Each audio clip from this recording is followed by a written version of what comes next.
Why do 90% of hackers swear by counter-surveil? Let's dive in and find out. In the labyrinthine world of cyberspace, every click leaves a trace. But with counter-surveil, you become the unseen. Our podcast takes you deep into the heart of hacking, where firewalls crumble and secrets unravel. From white hat heroes to shadowy code warriors, we cover the spectrum. Join us on Iron Geek, your portal to mastering the art of stealth and strategy. Discover the tools, the tricks, and the tales that define the modern hacker. Tune in and transform from a curious novice into a digital legend. This is Counter Surveil. Unmask the unknown. Tune into the sound waves, secrets of the dark maze, dark codes in the nighttime, information, gold lines. We're free in the spotlight, chatting through the late night. Smart contracts are lying, auditing, verifying. Counter surveil in my ear, security we engineer. Learn the truth, don't disappear. Counter surveil, we're right here. Crypto dreams and data streams. Listen close, it's closer than it seems. Fix the flaws, see through the smog. Counter serve will join the blog. Hello and welcome to the Counter Surveil podcast. I am your host, Eternally Awkward, here with Thomas. Thomas, how you doing today, buddy? Yeah, unmute yourself, man.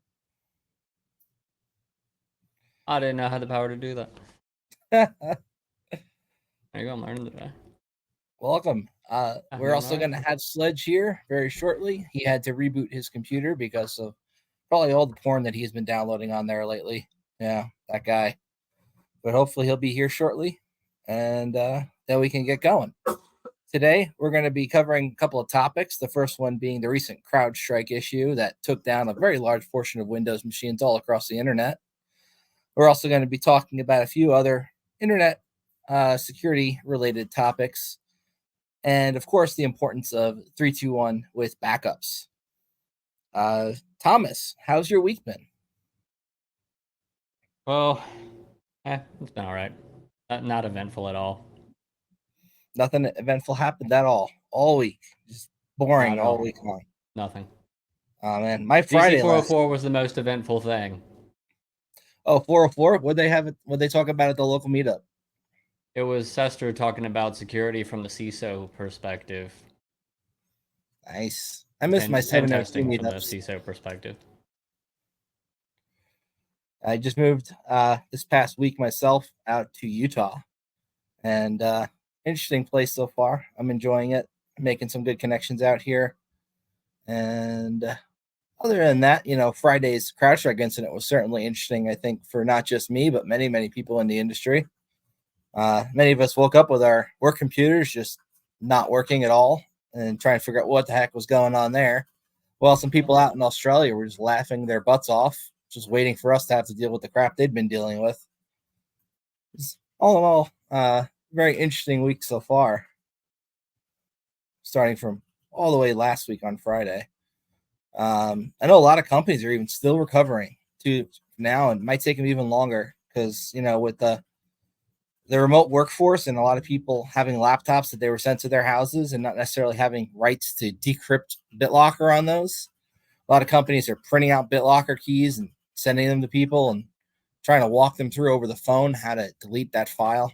It's kind of a crap show for a lot of companies. Indeed. It's just fun from my perspective.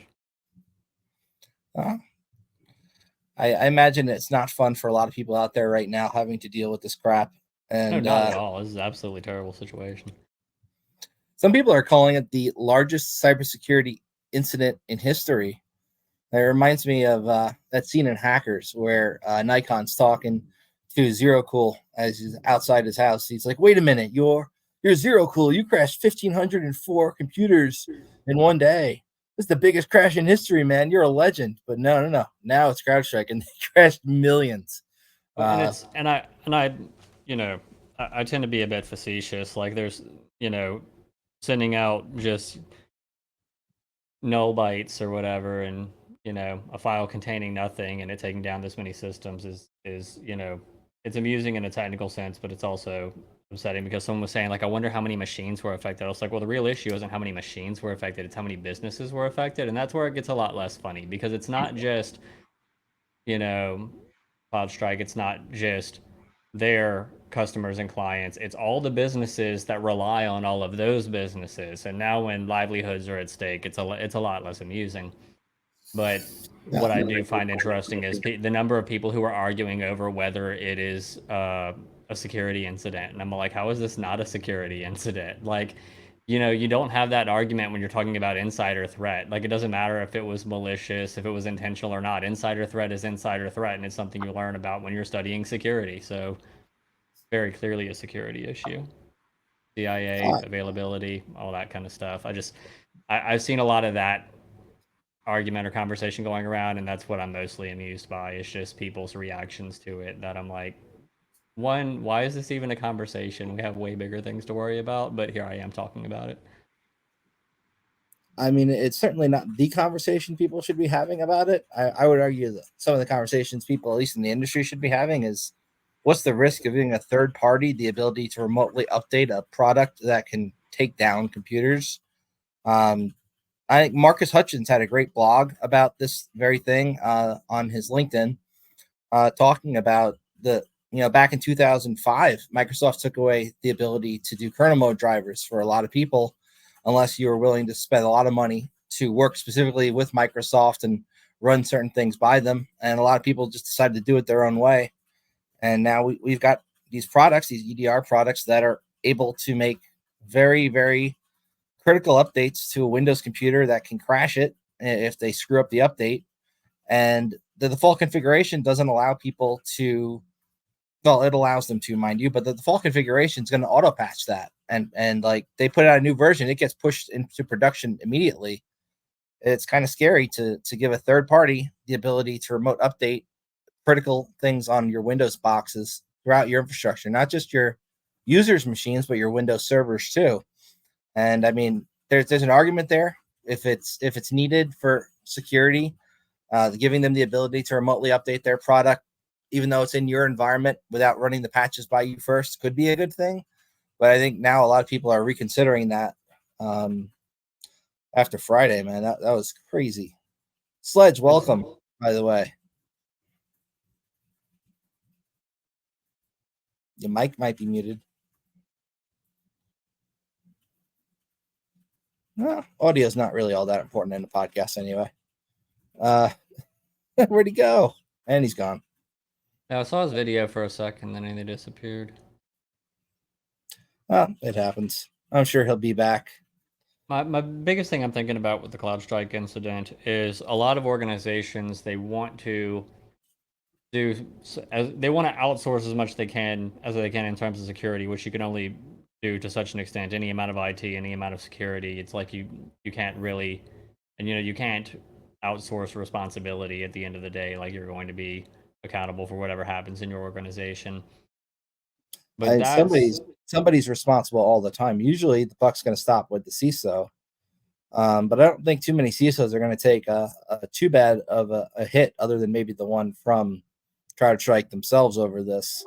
Considering how many were affected. But I guess it has me thinking, what do you do to prevent this in the future? And the only thing I can think of is having resiliency in your business processes. Like, okay, if these systems go down, like what do we do? Like redundancy is the only thing I can think of. And as lean as many businesses are operating to compete, especially with the way inflation has been, that's not an easy thing to set aside time and resources for. So, what have we covered so far? We were just shooting the shit, talking about what happened on Friday with CrowdStrike. I talked a little bit about Marcus Hutchins' post on LinkedIn, talking about how Microsoft took away the ability for third parties to do kernel mode development in Windows, which led to things like CrowdStrike deciding to roll their own version of having a process running a system that can monitor practically everything on the computer, and how, this might not have happened if Microsoft were willing to cooperate with companies that do EDR solutions that are competing with their products, so that we don't run into issues where these third parties push these driver updates to be able to monitor things on the file systems of Windows computers and end up borking millions of computers again. Well, Windows is a question- virus in and of itself. My question for Sledge: if it were your organization, you got to think about it like from the business standpoint of, you maybe don't have the time and resources to like update everything and do all the EDR everything. Like, you're not a cybersecurity business. So like, you're consulting a business. They're not a cybersecurity business. They need these automated updates. They need some endpoint detection and response. How do you prepare yourself for this sort of incident? I'm used to bigger enterprises where they're running, let's say, ASXi with vCenter or something, where all they got to do is hit a button and revert to a previous snapshot, and then they could just fix it from there. But the problem we've had lately is this specific incident, you had to have man on the keys Right. to fix things most of the time. To roll back, because like I was saying, you had to delete that file. But that also comes down to how good are your backups? Do you even have backups? Have you tested your backups if you've got backups? Do you have a plan? Do you have business continuity? Do you practice your business continuity by doing failover events once or twice a year to make sure that if shit hits the fan, you can still do business? I think that was the answer I was looking for. All right. Wait. What did Thomas just say? That was the answer I was looking for. Hey. Practicing, like, no one rehearses business continuity plans. And no it's one a that shame. I've seen anyway. I mean, I've run tabletops with like law firms, and they don't practice business continuity plans. Like, if they were going to have a failover event, they might be able to restore backups of certain critical systems, but they have no plan for how people are going to work if their computers go down.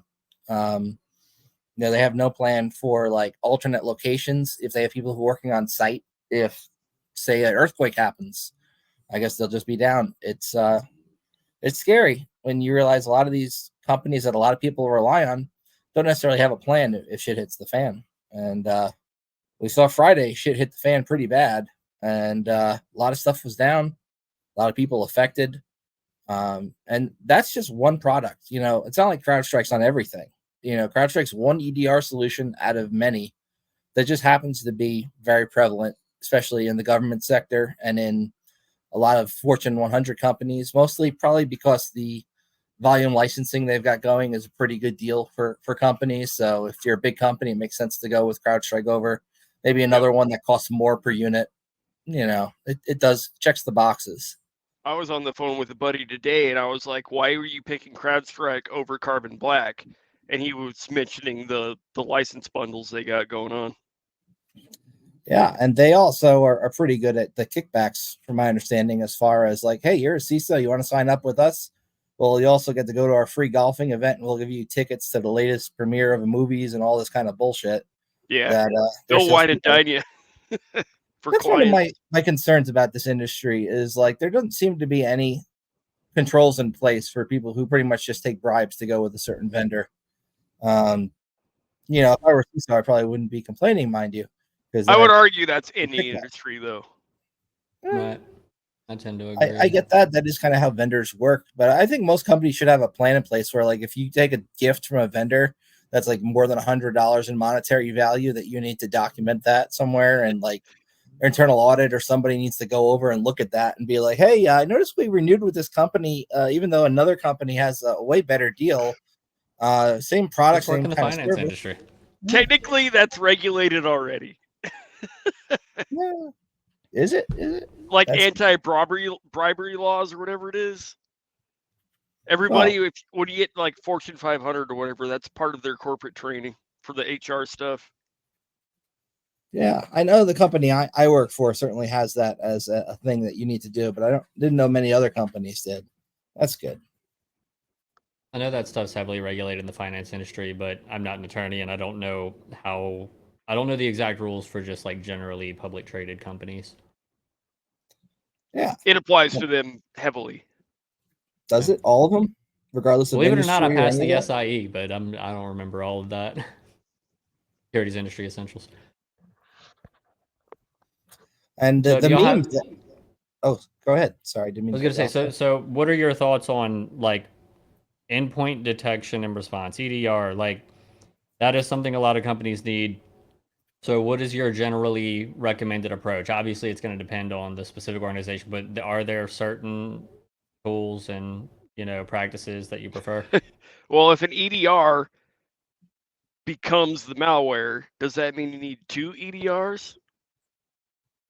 I mean, just pragmatically, like what would you recommend for your mid-sized business has a few hundred employees, doesn't have quite the resources to handle all of that themselves, maybe depending on how lean they're running. In this specific case, that's a hard question to answer. I don't know. You got any thoughts, Frank?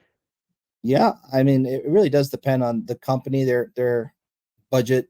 A lot of small and medium businesses don't even really have a security team. Like your regular IT team is going to be responsible for the majority of security related incidents, and also setup and all that kind of stuff gets put on all under a CIO instead of a CISO. And I mean, budget is a thing. So if you can get a tool that's going to take care automatically of a lot of the day-to-day bullshit that you would normally have to deal with if you were, having like a SOC do monitoring, or even outsourcing to an MSSP being an option just to kind of cut costs. I can understand why companies need to do that. At the same time, there's going to be drawbacks, just like with anything else. If you're cutting costs one way, if shit hits the fan, the people you're going to rely on to fix it might not be here. They might be in India. It can certainly cause a conundrum. Let me go back to a point where this is not malware. It was not a cyber attack. It was a bad update. So how do you prevent bad updates is the question. An EDR is not going to stop that. Well, the thing is, most companies do have a patch process in place for the majority of their software that I've At least worked they with should, anyway. in theory. Or they should. And the gist there being like, hey, if you're going to be running securely, you should have something that's doing patching outside of your just Windows patching for third-party programs. You should have a patch management process in place. And there should be somebody who tests those on a batch of computers first before rolling them all out to production. So say it's Tuesday and it's Windows patch day.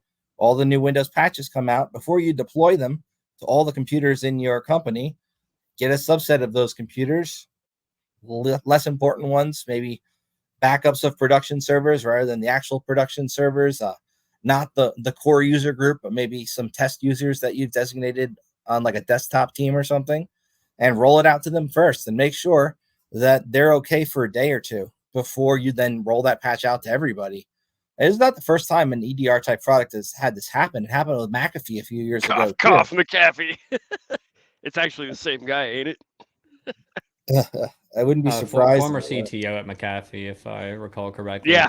Yep. And I'm asking this question not because I have an answer, but because it's a difficult question. I understand to some extent it depends on the kind of business, but I came from largely security consultancy, so by our very nature, we handled all those things internally.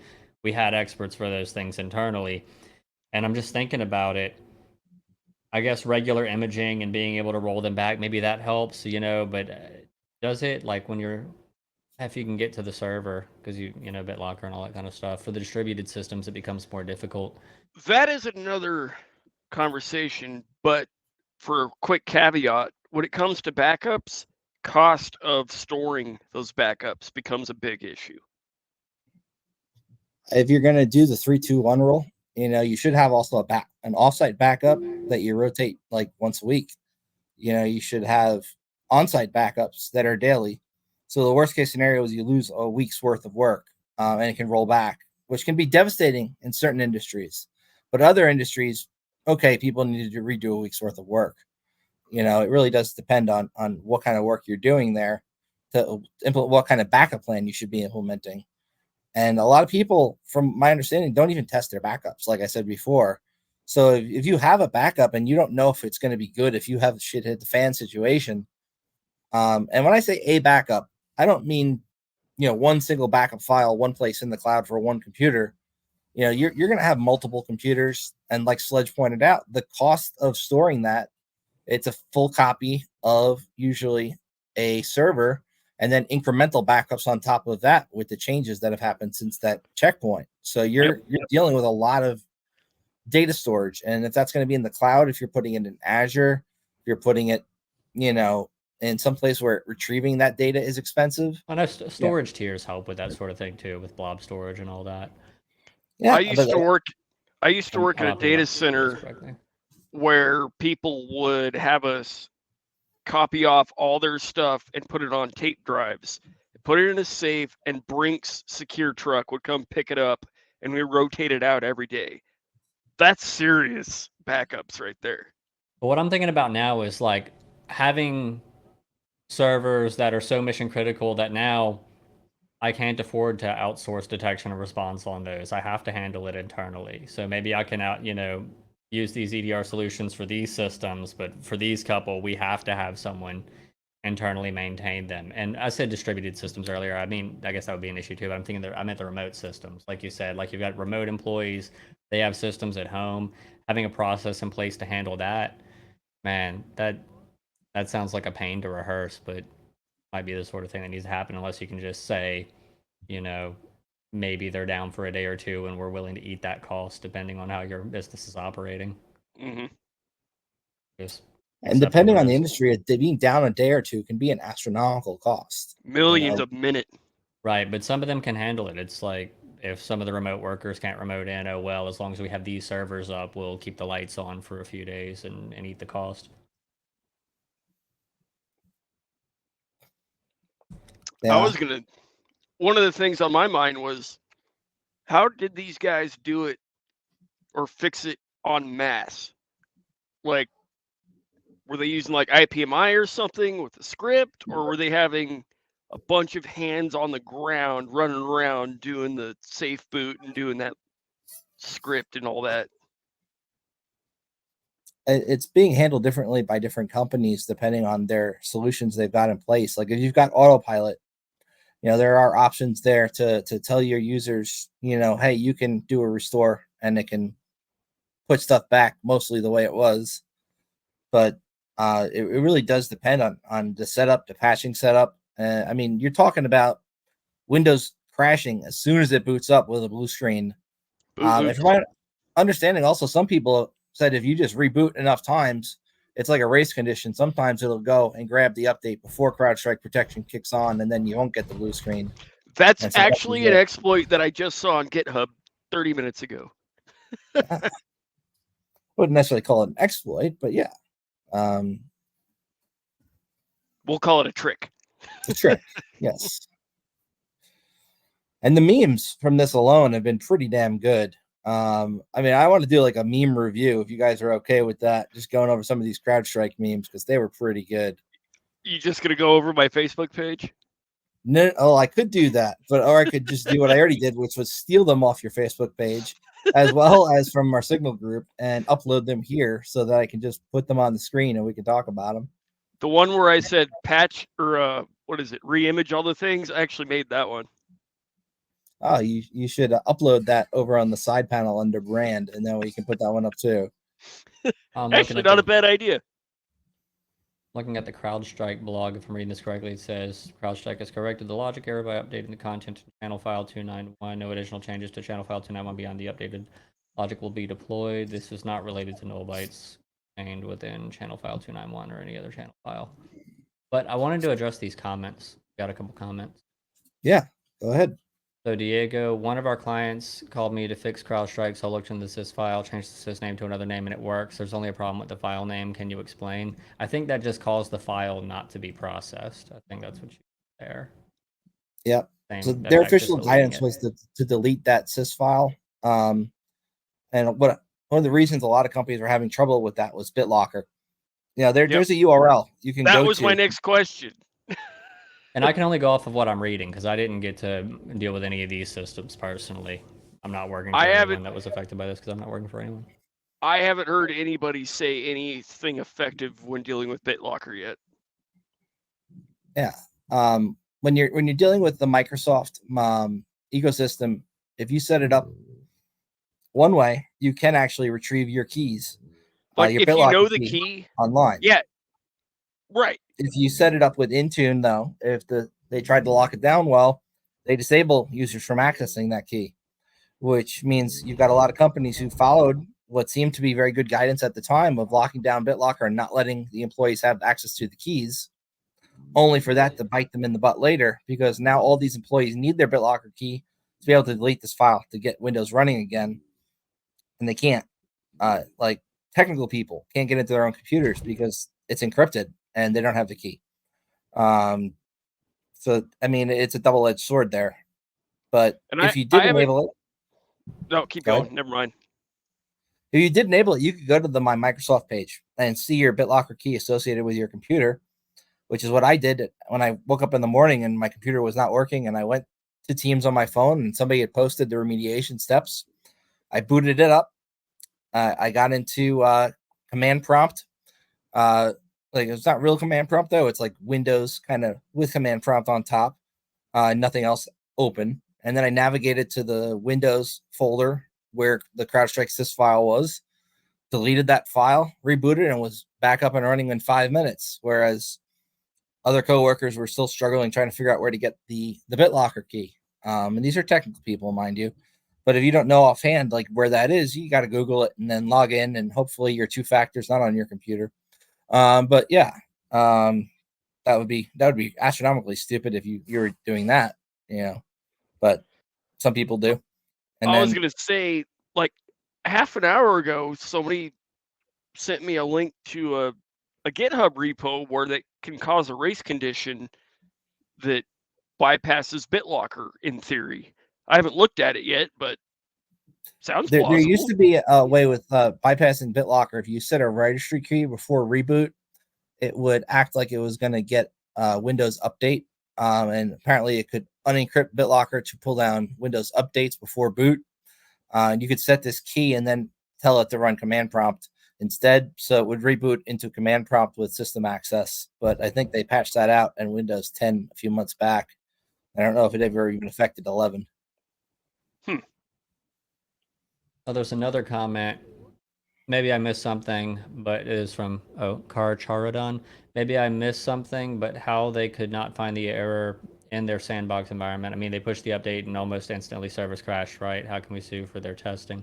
So usually this is going to come down to whatever the service level agreement is, the SLA between that service provider and that client. Oftentimes they'll have an agreement about service availability or something to that effect, where if services are down or something's messed up and they're not able to provide whatever service, you might get, say it's down for a day, you might get a free month of service or something like that. But it completely varies. That's down to the service level agreement. Now, if this is something that's outside of the scope of whatever that service level agreement would be, I mean, I'm not an attorney. We can't give you legal advice on this, but when this person says their sandbox environment, if he's talking about Crowdstrike, don't they have a sandbox environment? that's what I would assume so. But the fact they did it and push it on a Friday makes me think nobody did any QA. I would argue that patching on a Friday is almost universally a bad idea, regardless of what time of the year it is. Yeah, I think Microsoft picked Tuesday as the patching day for a reason, and you have the whole week after that if you screw up. You can wake up for Monday and work all week. Yeah, you pilot it on Tuesday and Wednesday, and then push it on Thursday if it's good. But it's going to be an interesting case study. We're going to learn a lot regardless. Like as far as what's going to happen, the ramifications in terms of cost and legally, just like the Target case forever ago became a case study. Harvard when Business Bears School. says best practices to avoid this, that kind of falls on both parties. It should fall on CrowdStrike first, but then best practices for the businesses that's using it should also have a test environment. Yeah.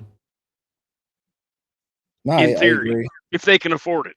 That's always the in case there. Can you Well, afford I it? haven't used CrowdStrike, so like, is there? I doubt that there's even a way to stage your updates with it. Is there? You would have like how I would do it would stage like you have like dev environments, right? I would put it in there, and before you deploy those updates to your prod, test it there, then move to prod, kind of thing. But does CrowdStrike even have a way for you to do that, or is it like this is their endpoint? They have an agent on it, and if they're going to push updates, it's going to For get those for updates. If they for don't, there agent should be. for agent versions, they do. If you're like updating the actual CrowdStrike agent itself to a new major release version, they have that, but not for like in agent same version of the agent just getting a kernel mode patch. They don't for that, as far as Yeah, I know. I I didn't could be imagine wrong, that but they would. It seems like it kind of defeats the purpose of just And get updates out there. But I think it's a great idea. I'm assuming what happened was CrowdStrike had like all these clients had auto update enabled or something. That's why it caught everybody off guard. Well, I think that's kind of but it's the that's what default people setup look that way though. It's like that's to how the it. service Yeah, to do. that is when you install it by default. That's the configuration it's got. So it's not odd that most people would have it configured that way. All I'm saying is, this is why it seems important to me to go a step further and identify your critical resources and say, okay, there's no other way. I'm just going to have to accept that I'm going to have to budget resources to protecting this system, to keep this system updated, My in God, a somewhat manual process. that's another conversation. Companies actually identifying critical resources. Most people don't even know. I guess, yeah, I say that when You people are find that talking on about the software scoping bill of calls a lot. materials, it's like software bill of materials. What's that? Like knowing what's in your software, you don't just do that already. We had to make a new term for it. We covered that last week a bit too, the SBOM. Yeah. I mean, not that it would help in this particular case because we don't know But what no, the hell CrowdStrike's running in. when you look at the NIST cybersecurity framework, assets, I'm pretty sure is the first thing.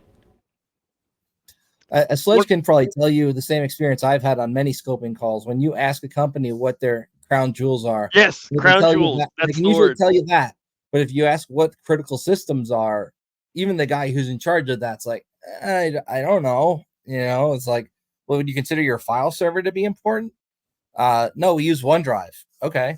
Well, then they find out like if the file server goes down and it's got like a RAID configuration and it goes down, they're shit out of luck because they didn't think that was important, but maybe all their dev work is done on it. You got to have really in-depth scoping calls when you're doing pen testing to figure out what is critical. Because say you're doing the pen test and you find a system with a vulnerability, you toss an exploit at it that crashes it. They didn't designate it as a critical system, but now they can't work. Whose fault is that? This is the importance of having pen testers on scoping calls with management.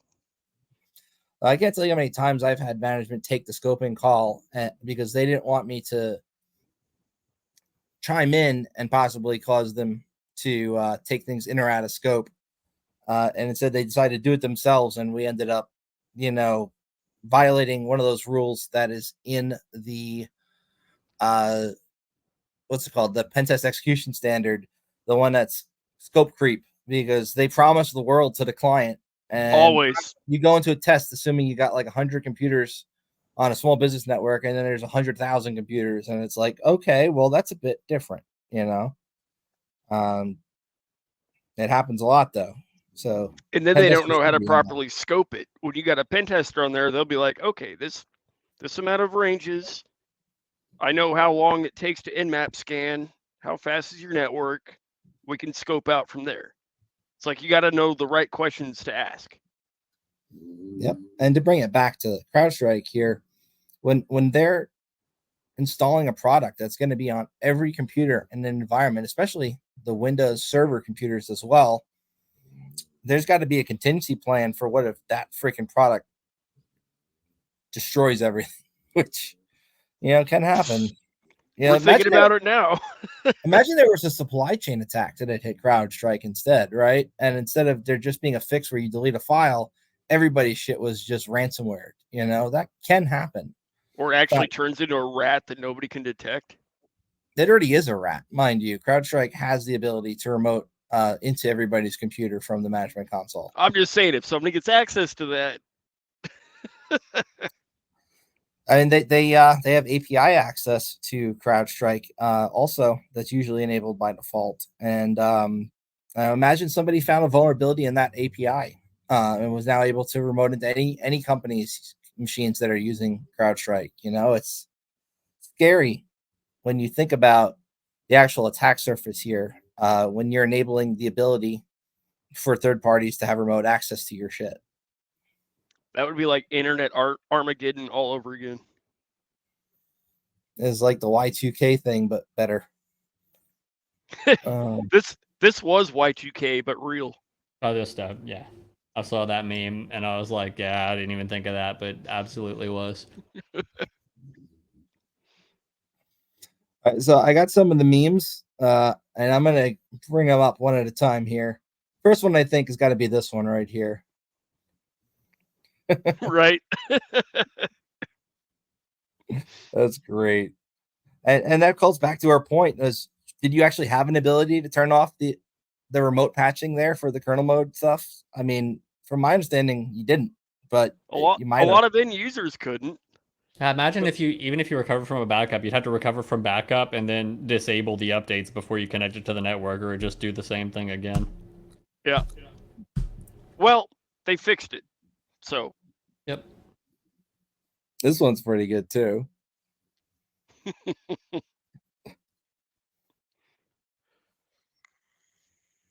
This was my favorite one. I think you posted this one, Sledge. I posted all of these. Whoever found this dude's picture, like, and oh my, it was so good. It's well done, well done. And it's the same guy. It's the same guy in the freaking thing. So it's definitely him. My God, he should be their PR person because that was hilarious. Yeah. Ooh, the attribution dice. Yeah. Need to add that. Do they still sell their attribution dice? I thought it was the backdoors and breaches people did that, right? I don't remember who did it. It was some I've got a set here. I have to find it, but I've got 4 sets of them. They should do a variation on that to name threat actors. So it's like, kitten and like, adjective and animal name. Just roll it and make a threat actor name up. Yeah, that's what these guys did. It was like Bear, China, Russia, whatever, all those APT names, and then DDoS or whatever.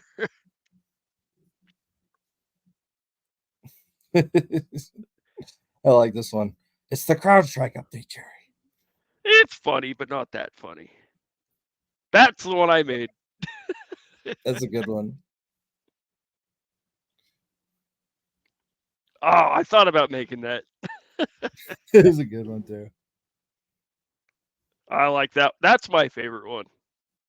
Is it? That's a good one though. Can't be attacked. Everything's offline. All my IT buddies agreed.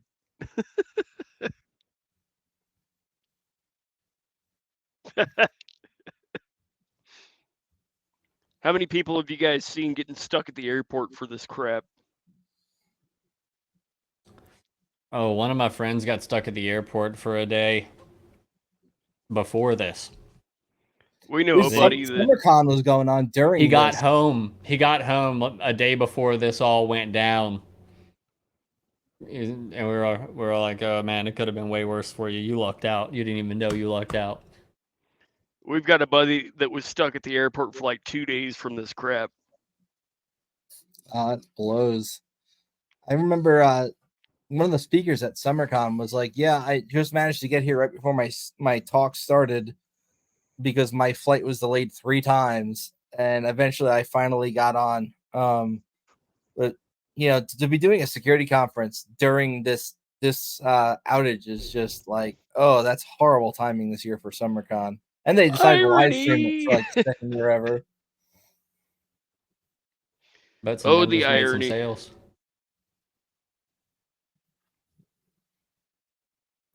So what do we think about what could have been done better from CrowdStrike's perspective and from the companies who were using CrowdStrike?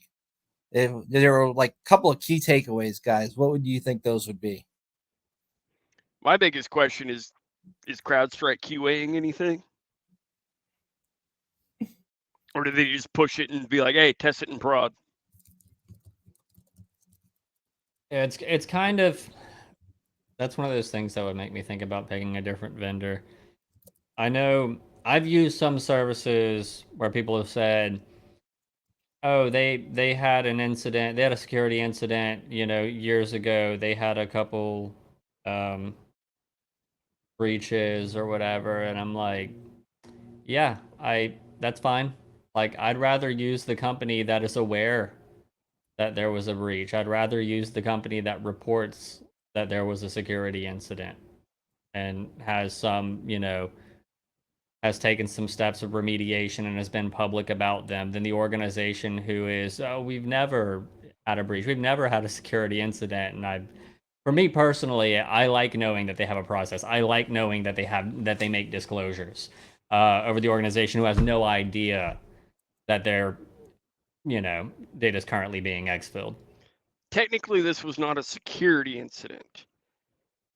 Well, according to the CrowdStrike, well, and this is what I was saying. Like, it is in the sense of that availability is, and in the sense that the insider threat need not be malicious. Like, this is definitely.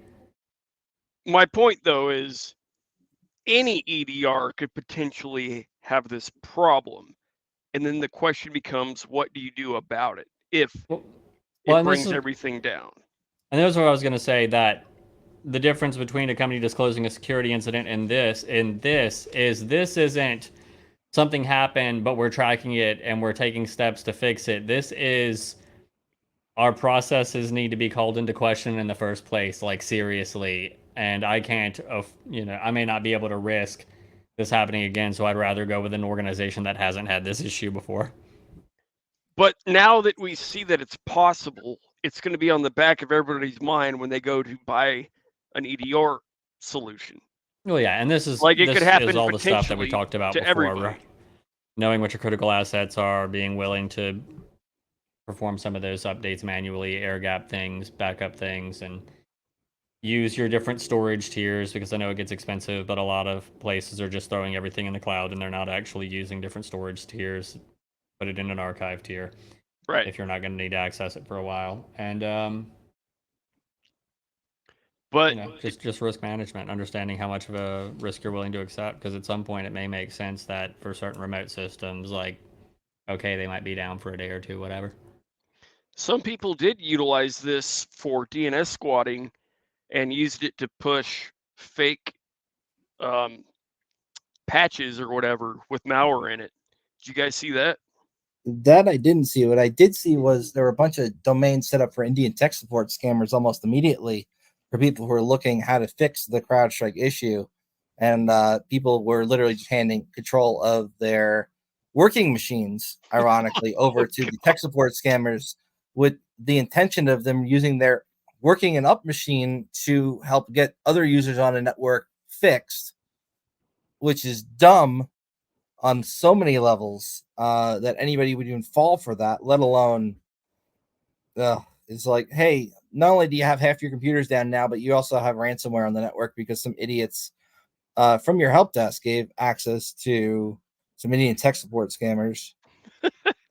The ransomware I'm talking about was labeled like CrowdStrike hotfix, blah, blah, blah.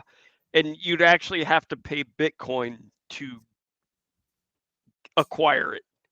And a bunch of people fell for it. I'm just like, if you're in an enterprise environment paying Bitcoin for a piece of software, what the hell are you doing? That should have been the first red flag. But I mean, I run across companies that went full on grandma mode when they ran across scammers and actually ended up like going and getting a green dot card to pay for antivirus software on a corporate network. So, I mean, the level of stupidity and like the things you'd think people would think about doing first aren't always there. It's sometimes like when you're driving and you see somebody, you're like, that person shouldn't have a license. That's the same person who's in charge of somebody's corporate infrastructure. So nobody out of Georgia or Texas or Vegas. Or Vegas. Nobody can drive in Vegas. I know. I was in Vegas for 2 years. Nobody can drive there. It's the worst. But yeah, it's always the human element. It is, though. I mean, people don't get that the human element is the weakest point. You can really lock the shit down of an entire network and make it like next to impenetrable. But if somebody's going to give their MFA token over to somebody over the phone, or, it's like, what? Why? Why'd we bother? There's only so much you can do. And user education and training, I would argue, is really important. But so many companies do it so wrong where it just seems like a punishment rather than like a thing to help people. I'm for they did really good on a phishing assessment. Nobody from a department clicked the link. Get them a pizza party or something, instead of like, hey, one guy in this department clicked the link. Let's make him sit through 3 hours of videos on why that was a dumb idea. I don't like it when people, because I do phishing engagements like that all the time, and I'm always hesitant when a client wants me to give names of people that clicked on the thing or ran the code or whatever, because I know they're going to get punished. Because my take would be, overall, you need to have a better security training posture and not make it seem like punishment all the time or like a waste of time. Like, give people the day off. Don't make them have to do the security training while they're doing their job.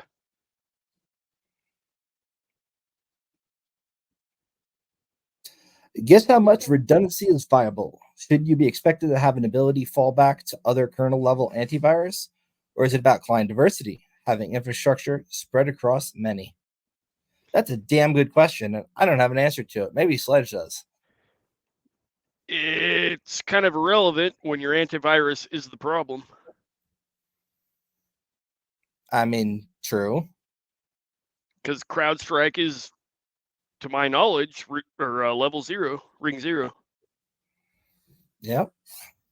I mean, it's difficult to ascertain what you would do in that situation. If you're like in charge of an IT network and the product you've paid for to keep it safe is now the thing that has made everybody's access to their own computers gone, that'd be a tough situation, I imagine, for anybody to have to deal with, especially if you just renewed CrowdStrike. Now it's like, well, are we going to look for another vendor? We already paid these people, and is it in the budget? If it's not in the budget, can we get budgeting approval for it? You go, Windows Defender, CrowdStrike, Carbon Black. Just start adding them up to keep each other in check. That'd be hilarious, but you wouldn't have enough compute power to do that. Oh man, even having like more than one agent on a computer, you're going to get your IT people bitching at you. It's like, oh, we have a log forwarding agent and we have an agent that does EDR. It's bogging down the computer so much. You start tossing on 2 EDRs, people are not gonna be like, I can't even open my programs. I can't browse the internet. It's not gonna fly. And then the analysts are gonna be like, I got 1,000 alerts. And it kind of depends on the problem you're trying to solve. Architecture and diversity, I'm thinking there are places where it makes sense. The simple example is you have a fiber line for your internet to your business and you have a backup cable line, so you're relying on 2 different forms of infrastructure, so if one goes down you have the other. But when it comes to something like an antivirus functioning at this low level, well, say you have 2 of them, now you're going to be running slower, and if you have a problem with either, you're going to be having the same problem. Well, wasn't there a thing a while back where somebody uploaded the ICAR file to one of the blockchains to see if it would get people's computers to delete the copy of the blockchain they had locally? It was I don't remember that. It was like 2 or 3 years ago, and it was only like specific AV products that really dug into stuff that had that actually happen.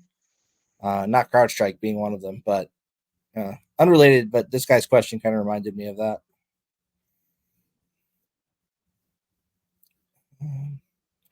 All right. Well, I do have some questions I put in the private chat, guys. If we want to go over those, that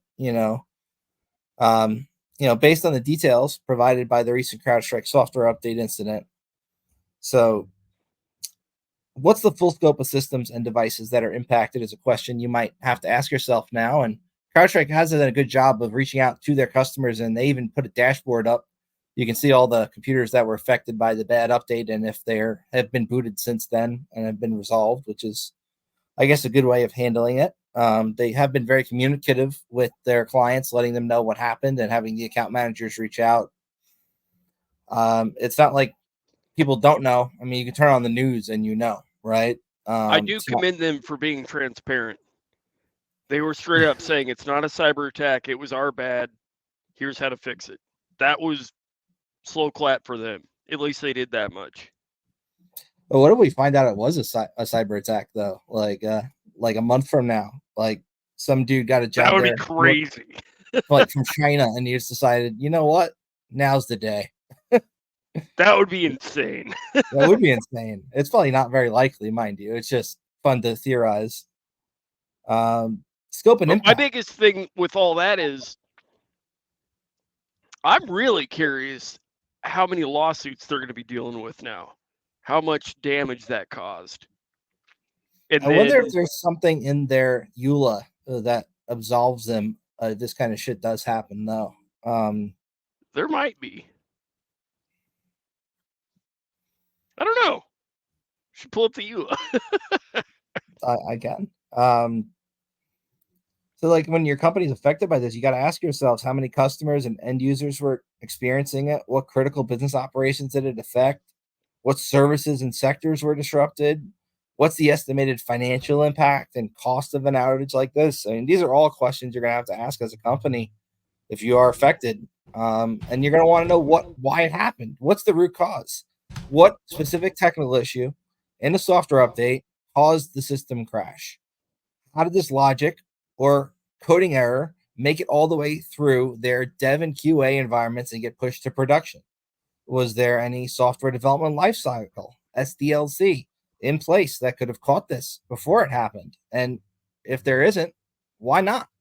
These are all very important questions that need to be addressed. And I don't think they really put out too much technical details as far as why this happened, other than bad update. They at least gave us the file. Yeah. I mean, they kind of had to about it. I'm just less the EULA and more the service level agreements, I think. I mean, maybe the EULA as well, but I'm imagining that there's going to be, again, I'm not an attorney, but I'm imagining that there's going to be some arbitration agreements. I'm imagining there's going to be some confidentiality agreements. So I'm just curious to see how much we are going to learn at all about what remedies may be made. We all know there's going to be leaks, even if there are agreements. Yep. And what's their liability? I mean, that's a great question. Are they responsible for damages and losses resulting from the outage? How are they going to handle this? Are there going to be lawsuits? Is there going to be a need to revisit the customer agreement and the limited liability clauses that are in their contract? Wherever it may be in their paperwork, I'm sure they have something to cover their ass in case something like this happens. Yeah, I want to be working with legal and compliance on this. Like, oh yeah, we're going back through all of our service level agreements. We're going back through all the EULAs. That's fun for me. I would honestly be impressed if they thought about something like this happening. Oh yeah, but like now that you have, it's maybe we should go. Maybe this would be a good time to go look at some of our other service level agreements. Yeah. I would love that. And that's my assignment for this week. I'm going through everything. The 1 week being on the GRC team is actually fun. I love it. And last but not least, set of questions: how do they rebuild trust after an event like this? What steps are they going to take to restore confidence to the customers and trust after this kind of incident? How are they going to ensure reliability and integrity of the software updates going forward? Are they making any changes? What changes might they be making to ensure that they're going to test and release quality updates in the future and not have this kind of thing happen again? Because keep going. I don't want to cut you off.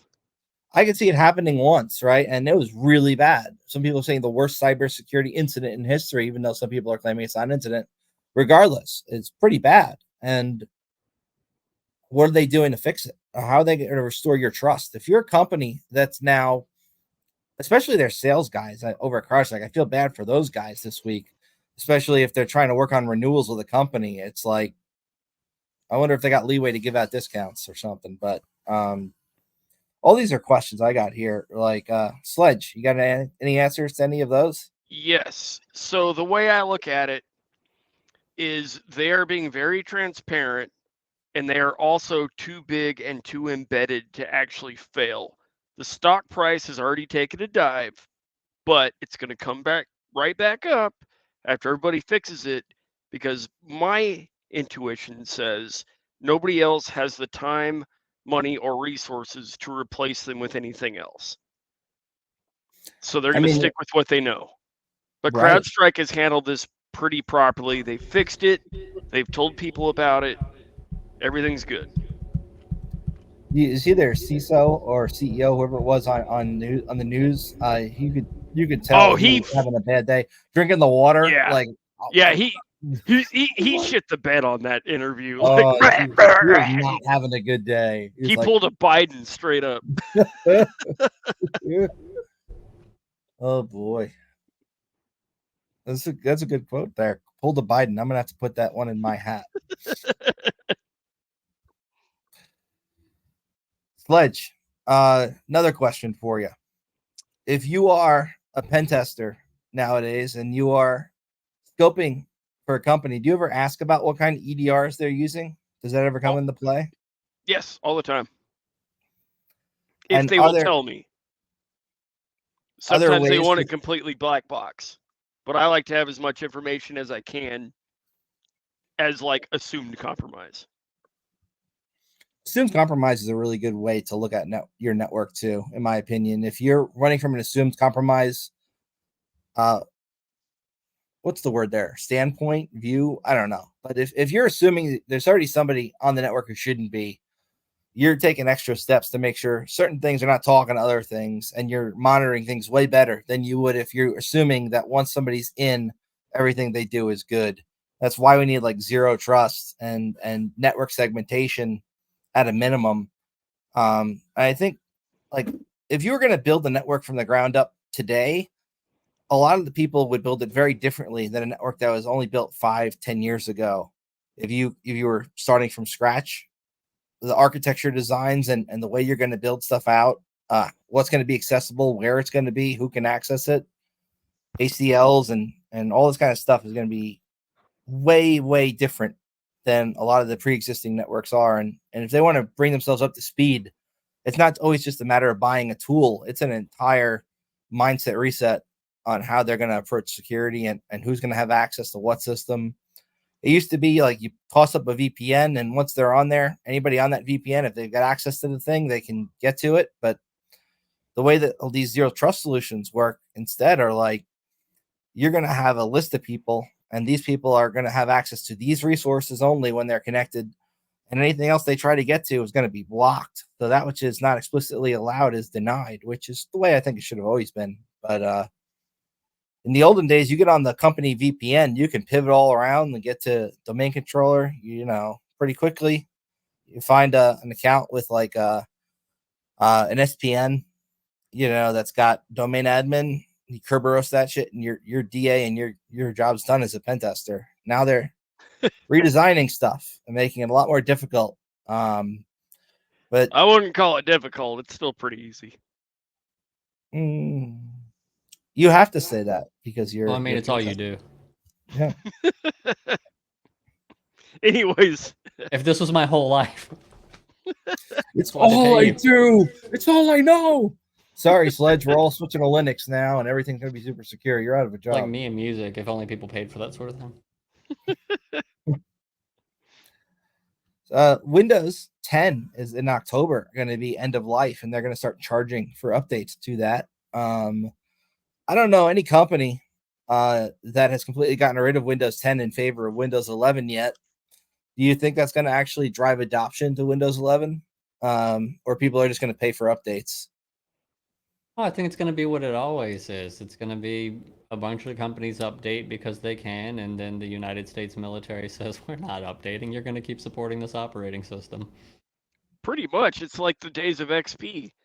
They were, I don't even remember how many years they were providing support for XP. As a pen tester, when you hear XP, is the first thing you think MSO 8067 is going to get me into that shit. Or the Net API one. DCOM and Net API, those are old trust and truths. So we're at the hour mark, guys. Do you guys want to continue talking for a little bit more, or do you think now's a good time to end? We should call it. My dogs are trying to take a shit on my floor right now. I can hear them screaming. I'd like to plug my own stuff real quick because I said on the last one, that's one of the other reasons I wanted to come back on. I said on the last one I would post a video with all the ATS resume advice stuff. So that is on my channel if anyone wants to look that up. I just wanted to make it known I followed through on my word there. Can we put his YouTube link in the description? Sure. What's your YouTube link? I'll put it up. It's just cheap CSC. So I guess youtube.com/whatever at cheap CSC. I don't know the Now I got to Google it to get your link. 1 second. URL format.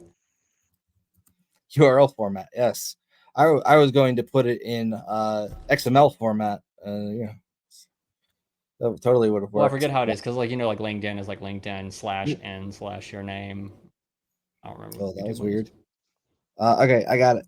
It's coming up. And I closed the tab because it was playing video before copying it because I am retarded. And there's a poll up for what my next video should be. So people should vote on that because right now it has only 2 votes. They're both for the DevOps one, which is the one I'm going to have to definitely do the most work Do them both, man. Why not? There are 4. You need to work on your URL for your stuff. Oh, there's definitely a shorthand one. There's definitely one that's like at cheap CSC. I need to find it. But yeah, the 4 I've got up there for what the next video could be are hosting a software development portfolio for free, one that is actually good, cybersecurity for absolute beginners, where to start, self-hosted generative AI for programmers and understanding machine learning, and DevOps and web application security. Those are the 4. The cybersecurity one, where to start, I would talk with you about that one. Oh, yeah. Okay, yeah. So this is the short URL. I'll send it in the private chat. There, it's just that. That is way, way better than what I copied and pasted. I get that up there real quick. Yeah, so that's the permanent one that you shared, and mine's the one where they let the vanity one. You got to have the vanity one because, my God, nobody's going to type the other one. There you go. So it's youtube.com/cheapcsc. Once again, that is youtube.com/cheapcsc. And if you are in the market for a penetration test, you can reach out to Sledge at desertrainsecurity.com. And that you got it right. Yeah, I can even make it scroll. Maybe. No, it ain't gonna scroll. But it's there. desertrainsecurity.com. And if you do happen to reach out to Sledge for a pen test, make sure you be like, hey, Sledge, I really want Trez on that test because he's awesome. Because he's there. Right. Yeah. Let's go. Oh, this is fun. All right, guys. So we're over the hour mark. We're not going to go 2 hours again. We all have other stuff we got to get going. And also, I'm on pure battery power here, and my charger's in the other room, and I'm running low. So we're going to call it a day. We're at least behind 4.5 hours from the first one. That was fun, though. I could talk all day about InfoSec. I could too, but I got shit to do. You got to make us an outro because I only have the intro. So I'm just going to play the intro again as the outro. Oh, do it. The outro. Why do 90% of hackers swear by counter-surveil? Let's dive in and find out. In the labyrinthine world of cyberspace, every click leaves a trace. But with counter-surveil, you become the unseen. Our podcast takes you deep into the heart of hacking, where firewalls crumble and secrets unravel. From white hat heroes to shadowy code warriors, we cover the spectrum. Join us on Iron Geek, your portal to mastering the art of stealth and strategy. Discover the tools, the tricks, and the tales that define the modern hacker. Tune in and transform from a curious novice into a digital legend. This is Counter-Surveil. Unmask the unknown. Tune into the sound waves, secrets of the dark maze, dark codes in the nighttime, information, no lines. We're free in the spotlight, chatting through the late night. Smart contracts are lying, auditing, they're defying. Counter in my ear. Security we engineer. Learn the truth, don't disappear. We're right here. Crypto dreams and data streams. Listen close, it's closer than it seems. Fix the flaws, see through the smog. Counter serve will join the blog. You're still here? What are you doing? Go outside.